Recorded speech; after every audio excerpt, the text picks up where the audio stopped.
Hello everyone, कैसे हो सभी। आई होप आप सभी अच्छे होंगे। तो अपने पास एक क्वेश्चन है ऑप्टिक्स का।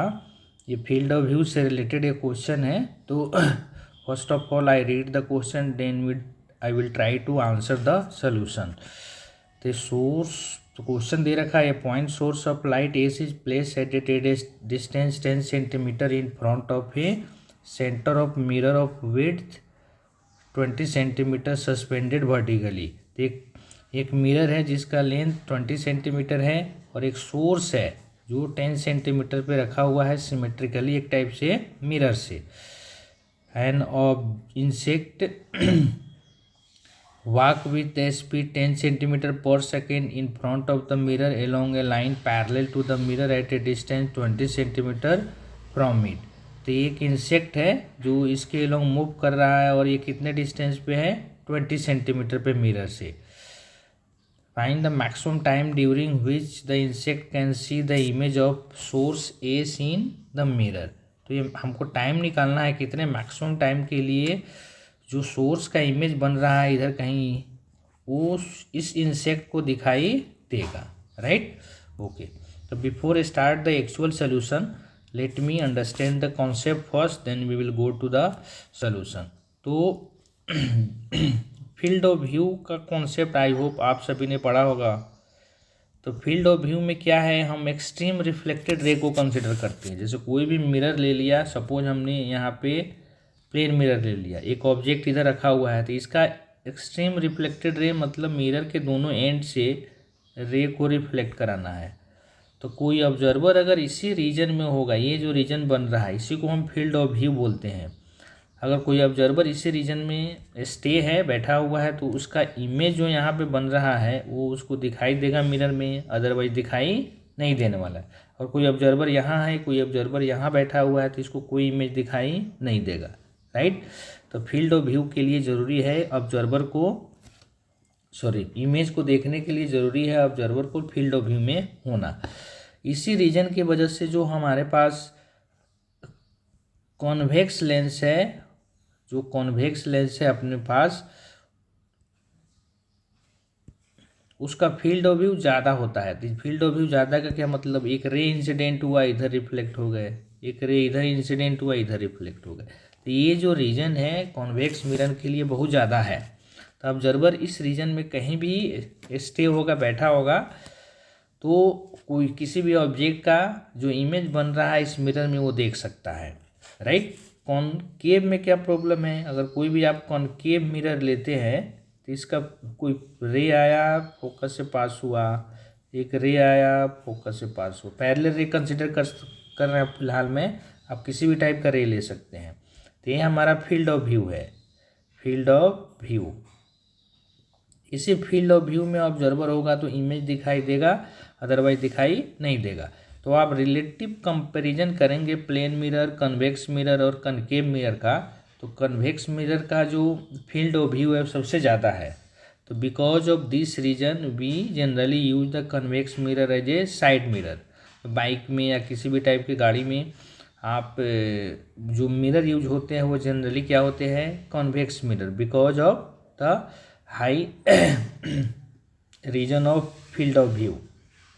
तो कुछ प्रॉब्लम्स भी है इस कॉन्वेक्स मिरर का। प्रॉब्लम्स ये है कि कोई ऑब्जेक्ट अगर मूव कर रहा है, तो अगर ऑब्जेक्ट इधर से अप्रोच कर रहा है तो इमेज इधर से अप्रोच कर रहे हैं, बट इमेज का जो स्पीड होता है रिलेटिव टू ऑब्जेक्ट वो बहुत कम होते हैं। ऑल्सो इमेज का जो मूवमेंट है या उसका जो साइज है वो ऑब्जेक्ट के रिस्पेक्ट में बहुत कम होगा, बट फील्ड ऑफ व्यू ज़्यादा होने के वजह से मैक्सिमम जो रियर साइड में व्हीकल्स आ रहे हैं उसका इमेज बना देता है। तो आपको आइडिया लग जाएगा कि हाँ किस टाइप की गाड़ियाँ आ रही हैं। स्पीड का एग्जैक्ट आइडिया नहीं लगेगा ऑब्जेक्ट कितने स्पीड से मूव कर रहा है, क्योंकि मैग्नीफिकेशन इसके लिए लेस देन 1 होता है।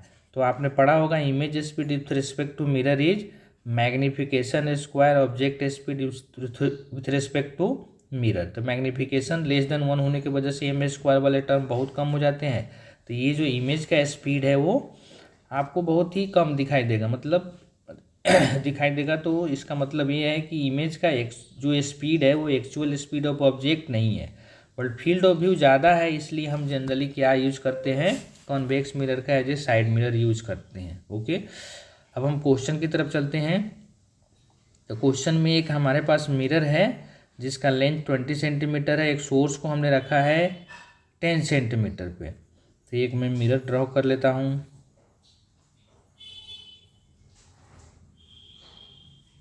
ठीक है, ये यहाँ से 10 सेंटीमीटर पे एक सोर्स है और यहाँ से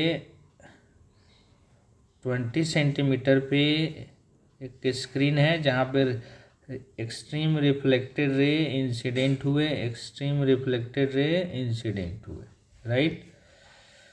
ये रे गया, ऑब्वियसली इसका इमेज कहीं इधर बन रहा होगा, कोई इंसेक्ट है इधर, तो ये इंसेक्ट इधर मूव कर रहा है, तो कितने टाइम के लिए इमेज को देख पाएगा, तो that is field of view में जब ये इंसेक्ट होगा, अगर ये मूव करता होगा फील्ड ऑफ व्यू में होगा तभी उसका इमेज दिखाई देगा। तो हम एक निकाल सकते हैं कि कितना अगर कुछ स्पीड दे रखा है, कुछ क्वेश्चन में स्पीड दे रखा है आई थिंक, तो maximum time during which can 10 centimetre पर सेकेंड से वो मूव कर रहा है, तो मैं अगर डिस्टेंस निकाल लिया तो मुझे टाइम भी मिल जाएगा, राइट।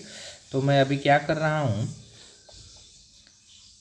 एक एक्सट्रीम रिफ्लेक्टेड रे कंसिडर करते हैं। एक रे इधर गए फिर इधर चला गया, एस ए बी सी, एक नॉर्मल ड्रॉ किया हमने, डी, राइट। सेम काम हम नीचे के लिए भी कर सकते हैं। अभी हम फोकस करते हैं अपर पार्ट को, ई सी, राइट। अब आप ट्रायंगल को देखो, A B E triangle, A B E and A E S are congruent triangle, congruent triangle. ये कॉन्ग्रुएंट क्यों हो गए, तो इसका रीज़न ये है, ये इंसिडेंट एंगल, ये रिफ्लेक्टेड एंगल, ये 90 डिग्री, ये भी 90 डिग्री, तो बाकी जो एंगल बच गए वो भी सेम होगा। सेम होने का मतलब ये है कि ए बी ई और ए ई जो ए ई एस जो ट्रायंगल है वो हमारा सिमिलर और कॉन्ग्रुएंट ट्रायंगल है। तो कॉन्ग्रुएंट ट्रायंगल का मतलब ये होता है सब साइड्स क्या होंगे, कॉरस्पॉन्डिंग साइड सेम होंगे, that is B is equal to E S. तो ई एस मिरर का लेंथ दिया है, क्वेश्चन में दे रखा है आपको 20 सेंटीमीटर, तो दिस इज 20 सेंटीमीटर। इसका मतलब ई एस जो लेंथ है वो 10 सेंटीमीटर के बराबर, राइट। ई एस जो लेंथ है 10 सेंटीमीटर के बराबर, तो बी लेंथ कितना हो जाएगा 10 सेंटीमीटर, क्योंकि ट्रायंगल क्या है, कॉन्ग्रुएंट है। अब आप ट्रायंगल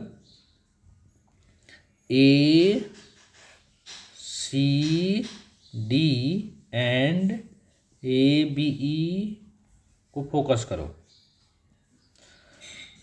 कौन सा triangle, A C D and A B E, ये दोनों ट्रायंगल क्या है, सिमिलर है।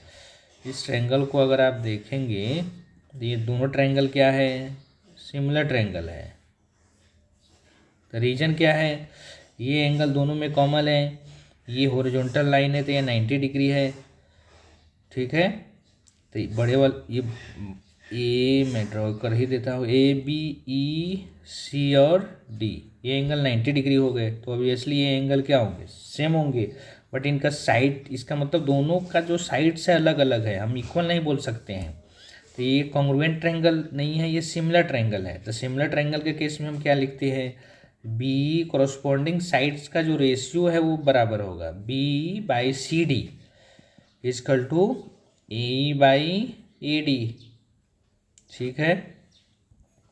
तो बी आपने ऑलरेडी बी निकाल के रखा है, तो बी कितना है 10 सेंटीमीटर, सी डी मुझे चाहिए, दिस इज इक्वल टू ए ई का लेंथ कितना है, सोर्स जो रखा हुआ है ये वाला पॉइंट, ए ई का लेंथ जो सोर्स का डिस्टेंस है मिरर से वही होगा, तो सोर्स का डिस्टेंस मिरर से कितना दे रखा है क्वेश्चन में, 10 सेंटीमीटर, तो दिस इज 10। और ए डी का क्या मतलब है, स्क्रीन का डिस्टेंस मिरर से, तो ये क्वेश्चन में 20 दे रखा है, that is C D is equal to 20 centimetre. तो हमने सी डी लेंथ निकाल लिया। अब आप ध्यान से देखो, ये जो सी डी का लेंथ है जो हमने निकाला है, ये वाला लेंथ भी उतना ही होगा, राइट। तो एक नाम दे देता हूँ मैं, पी एन क्यू। तो जो स्क्रीन जहाँ पे इंसेक्ट मूव कर रहा है उसका डिस्टेंस निकालना है। तो distance of screen over which insects move such that it can see the image of source। ये डिस्टेंस कितने हो जाएंगे आप बताओ अब। तो ये 20 सेंटीमीटर अपर साइड, ये लेंथ कितने है 20 सेंटीमीटर, ये भी कितने है 20 सेंटीमीटर। ये मिरर का length that is 20 centimetre, mirror length is 20 centimetre. Total कितने हो जाएंगे तो मिरर का लेंथ प्लस 20 सेंटीमीटर, 20 सेंटीमीटर, ये लेंथ भी 20 सेंटीमीटर होगा। सिमिलर ट्रायंगल में आप बोल सकते हैं ये जितना लेंथ होगा ये भी उतना ही होगा। तो टोटल कितने हो गए 60 सेंटीमीटर, राइट। तो टोटल डिस्टेंस जो फील्ड ऑफ व्यू का है जिसमें इंसेक्ट मूव करेगा वो 60 सेंटीमीटर का है। स्पीड जो दे रखा है आपके क्वेश्चन में 10 सेंटीमीटर पर सेकेंड, तो 10 सेंटीमीटर पर सेकेंड। तो टाइम कैसे लिखा गया, स्पीड कांस्टेंट है तो टाइम कैसे निकालते हैं, डायरेक्टली डिस्टेंस को स्पीड से डिवाइड करके। तो 60/10, तो ये टाइम आपका आ गया 6 सेकेंड, राइट। तो टोटल टाइम इसमें जो इंसेक्ट है सोर्स का इमेज देख सकता है that is equal to 6 second. तो इस क्वेश्चन के लिए जस्ट आपको फील्ड ऑफ व्यू का कॉन्सेप्ट चाहिए और बेसिक जो ट्रायंगल में कॉन्ग्रुएंट और सिमिलर ट्रायंगल होते हैं उसके कॉन्सेप्ट चाहिए। बाकी हमने एक्सप्लेन कर दिया, आप देख लो एक बार, ओके। अच्छा, अपने पास एक और क्वेश्चन है फील्ड ऑफ व्यू से ही रिलेटेड है, बट थोड़ा इसको मैकेनिक्स से इसने रिलेट किया है। मैकेनिक्स मतलब मोशन वगैरह जो आपने काइनेमेटिक्स पढ़ रखा होगा उसी का यूज़ किया है यहाँ पे। तो मैं क्वेश्चन को रीड करता हूँ। ए balloon is moving upward with a speed 20 centimeter per second when it is at a height of 14 centimeter from the ground in front of plane mirror in situated as shown in figure, okay. तो ये आपका दे रखा है एक balloon है जो upward direction में 20 centimetre पर सेकेंड से मूव कर रहा है और इसका जो हाइट है ये 12 हो गए, ये 2 हो गए, मतलब 14 सेंटीमीटर है। If boy drop himself from the balloon, find the time during for which he can see the image of source S। तो S का इमेज वो देख सकता है place symmetrically before plane mirror during free fall, okay.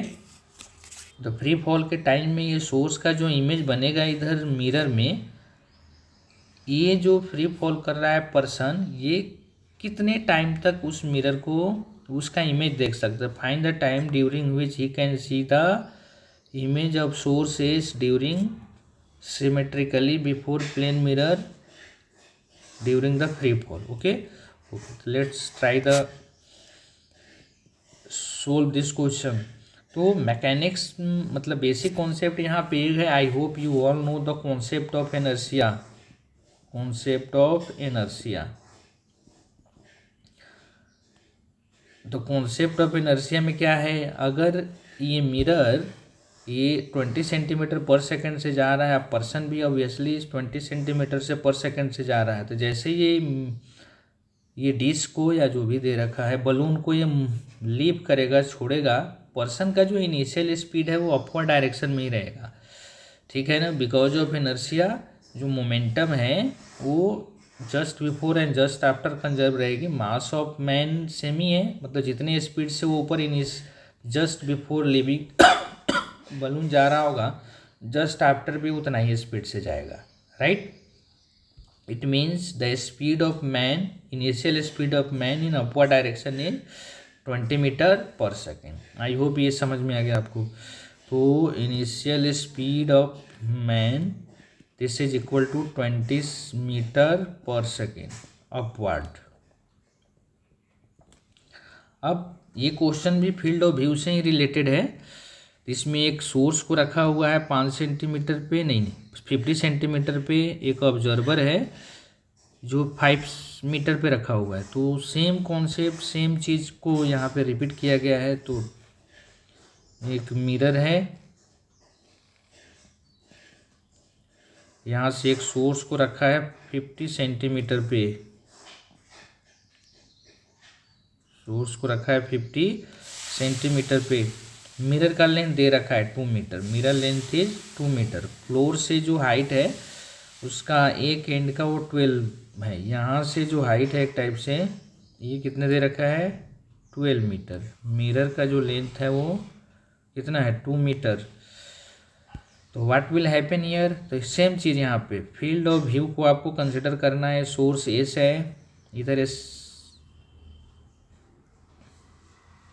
ये person जो है कितने डिस्टेंस पे, 5 मीटर पे, इधर कहीं है, वो मूव कर रहा है एक टाइप से।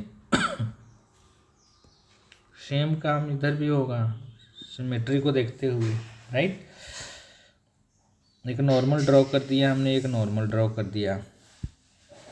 अब देखो यहाँ पे सेम चीज़, तो हमने ये angle of incidence, angle of reflection ये बराबर है, ये 90 डिग्री है। तो ये जो ट्रायंगल है ABCDE,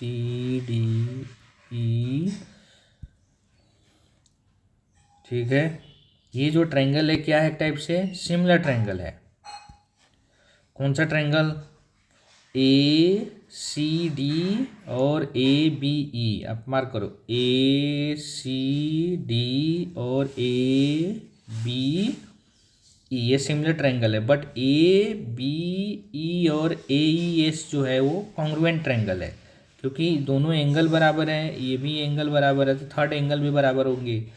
ओके, तो what can you say about, तो बी का जो लेंथ होगा ES के बराबर, तो triangle ABE and triangle AES are congruent triangle, congruent triangle, right. तो जो बी का लेंथ वो किसके बराबर हो जाएंगे, ES के, और ES कितना है 1 मीटर, क्योंकि मिरर का लेंथ का हाफ ES होगा, सिमेट्रिकली रखा हुआ है सोर्स। ओके, अब हम चलते हैं।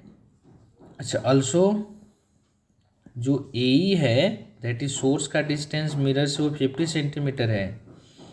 Triangle ABE and triangle ACD are similar, similar है तो आप क्या कर सकते हो, जो कोरस्पॉन्डिंग साइड्स का जो रेशियो होगा वो सेम होगा, that is AE by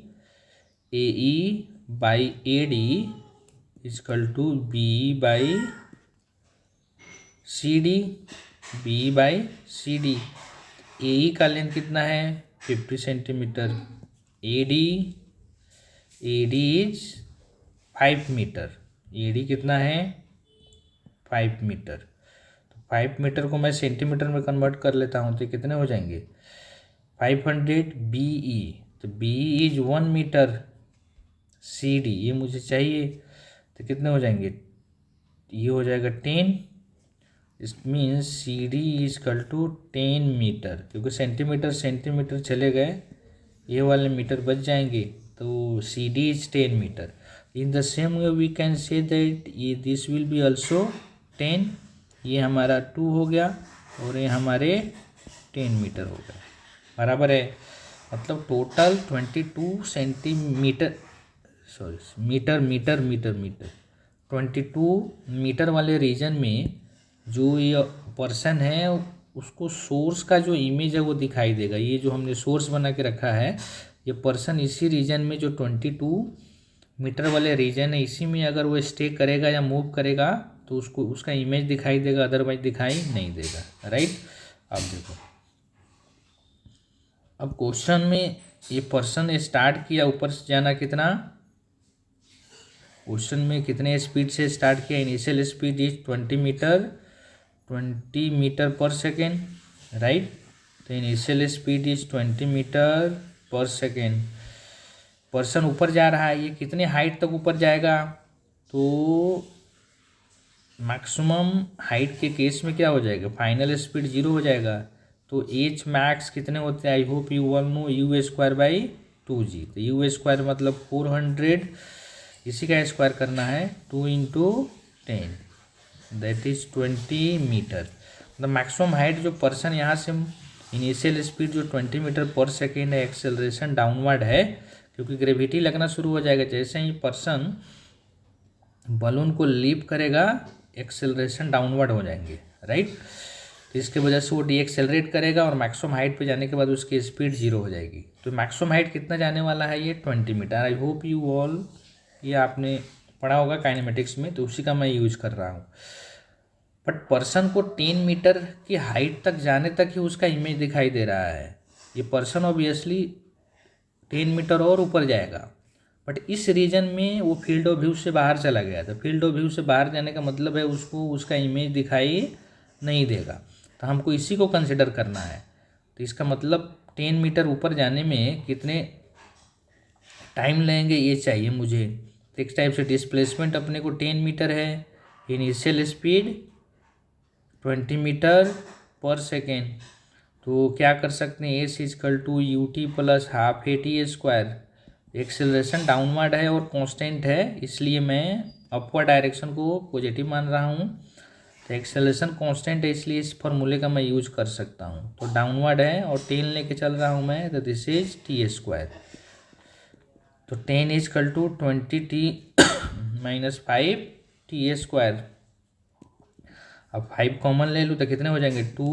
4t minus of t square. So this will become t square minus 4t plus 2 is equal to 0।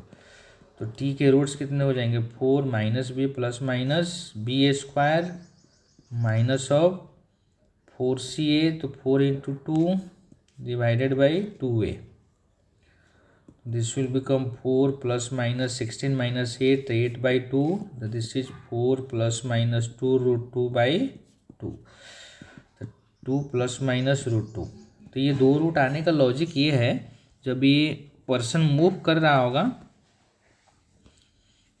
तो पर्सन मूव कर रहा होगा अपवर्ड डायरेक्शन में, तो ये 10 सेंटीमीटर अपवर्ड जर्नी में भी रहेगा और 10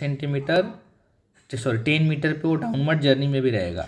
तो इसका मतलब ये है कि जब अपवर्ड जर्नी में है तो पहले पहुंचेगा, जो डाउनवर्ड जर्नी में क्या वो जाएगा और फिर वापस आएगा। तो उस समय हमारा जो टाइम होगा डाउनवर्ड जर्नी का, उसमें टाइम ज़्यादा लगेंगे। इसका मतलब हमारे लिए जो टी है वो अपवर्ड जर्नी के लिए कितना हो जाएगा? 2 माइनस रूट 2। तो I hope you all know, अगर इनिशियल स्पीड कुछ दे रखा है, पार्टिकल ए पे है, ऊपर गया है, नीचे आया है, तो सेम हाइट जाने और सेम हाइट आने का जो टाइम है वो सेम होते हैं, बराबर इक्वल होते हैं, राइट। तो इसका मतलब पार्टिकल जब स्टार्ट किया 10 मीटर पे गया है, और जब वो 10 मीटर से फिर से सेम लेवल में आएगा, मतलब 10 मीटर डाउन आएगा, मतलब जब वो वहाँ पे आएगा तो यहाँ से यहाँ जाने और यहाँ से यहाँ आने का टाइम सेम है। इसका मतलब टोटल टाइम कितने हो गई? ये total time this will become 2 into 2 minus root 2। तो माइनस लेने का लॉजिक आई होप आपको समझ में आया होगा। दो रूट्स है, एक जाने वाला टाइम कम है इसलिए माइनस ले लिया, आने वाला टाइम ज़्यादा है तो जाने वाले के लिए प्लस हो जाएगा। बट अपने को निकालना है कि जब स्टार्ट किया मोशन तो 10 मीटर जाने और फिर 10 मीटर से स्टार्टिंग पॉइंट तक आने में कितने टाइम? तो ये 2√2 मीटर सेकेंड, राइट। अब ये जो पर्सन है यहाँ आ चुका है सेम लेवल में, अगर स्पीड 20 मीटर पर सेकेंड है तो रिटर्न्स बैक होगा, तो फिर इसका स्पीड कितना रहेगा? 20 मीटर पर सेकेंड। अब उस पर्सन को नीचे टोटल कितने आने हैं? तो 2 मीटर तो मिरर का लेंथ है और 10 मीटर और नीचे आने हैं, राइट। क्योंकि इसी रीजन में उसको उसका इमेज दिखाई देगा। ऑल्दो जो ग्राउंड है ऊपर से 12, यहाँ से मिरर के लोअर मोस्ट पॉइंट से 12 मीटर है, बट इस रीजन में इमेज दिखाई नहीं देने वाला। ऑब्जर्वर इस रीजन में रहेगा तभी उसको इमेज दिखाई देगा। तो हमारे लिए ये वाला टाइम फर्दर निकालना है। तो इनिशियल स्पीड कितने हो गए 20 मीटर पर सेकेंड। डिस्टेंस कितना ट्रेवल करना है 12 मीटर। एक्सेलरेशन डाउनवर्ड ही है जी, दैट इज 10। अब मैं डाउनवर्ड डायरेक्शन को ही पॉजिटिव मान लेता हूँ। तो क्या लिख सकता हूँ मैं यहाँ से, S is equal to u t plus half a t square. S कितने चलने हैं 12, इनिशियल स्पीड 20। सारे फिजिकल क्वांटिटी डाउनवर्ड डायरेक्शन में, तो मतलब इनिशियल स्पीड भी डाउनवर्ड है, एक्सेलरेशन भी डाउनवर्ड है, तो सब चीज़ हमने पॉजिटिव ले लिया। तो एक को हमने 10 रखा, 2 से डिवाइड कर दिया तो 5t²। तो 5t² प्लस 2t माइनस और 12 इजकल टू 0। तो ये टाइम निकाल लेता हूँ मैं। तो minus b plus minus b² तो 20² माइनस 4ca तो 20 into 12, this is a, this is c। I hope you all know the quadratic equation. तो -20 प्लस माइनस 400 प्लस 240 बाई 10। तो this is -20 plus minus 640 by 10। तो मुझे plus से root लेना पड़ेगा क्योंकि निगेटिव टाइम का कोई लॉजिक नहीं है। तो 8 बाई 10। तो फिर कितने हो जाएंगे 80 इजकल टू -28 को मैं बाहर निकाल लेता हूँ, दिस इज 10/10। तो हो गया -2 प्लस 8/√10। तो -2 मैं √10 से मल्टीप्लाई और डिवाइड कर देता हूँ, तो हो गए 10। T will become -2 plus 0.8 into √10 का value 3.162, right. I hope JEE के स्टूडेंट को या नीट के स्टूडेंट को अप टू 20 स्क्वायर रूट याद होना चाहिए। तो इसको मल्टीप्लाई कर लेते हैं। तो -2 8 से मल्टीप्लाई करो, 8 2 जा 16, 16 1 48 और 1 9 4 12 1 24 है 1 25। तो 1 2 3 4 1 2 3 4। तो this will become 2.5296 minus of 2 that is 0.5296 second. ये टाइम आ गया। तो ये टाइम तो हो गया 12 मीटर आने का। ऑलरेडी एक और टाइम हमने निकाल के रखा है, ये कौन सा है टाइम, हाँ ये वाले टाइम। तो टोटल टाइम हमको चाहिए जिसमें उसको इमेज दिखाई देगा। तो टोटल टाइम कितने आ जाएंगे, तो 4 माइनस √2 प्लस 0.526, तो sorry 2√2, I hope it is 2√2 right. तो √2 का value I hope you all no 1.414 plus 0.526 था। अब इसको फाइनली सोल्व करेंगे तो आंसर कितना आ जाएगा टाइम 1.7 सेकेंड। ओके, तो सेम कॉन्सेप्ट का यूज़ करना है बट बेसिक मैकेनिक्स को इसको रिलेट कर दिया गया है काइनेमेटिक्स से। आई होप आपने डिस्टेंस वगैरह काइनेमेटिक्स पढ़ा होगा तो उसी का यूज़ करना है। थोड़ा ट्रायंगल लॉ, सिमिलर का कॉन्सेप्ट क्या होते हैं, कॉन्ग्रुएंट का कॉन्सेप्ट क्या होते हैं वो आपको दिखना है, और एक सेम रिफ्लेक्टेड रे। ओके, तो this will help you to solve the problems of JEE और मेन। आई होप ये सोल्यूशन आपको समझ में आया होगा। If you like the solution please like the channel, subscribe the channel और share with your friend. Thank you very much.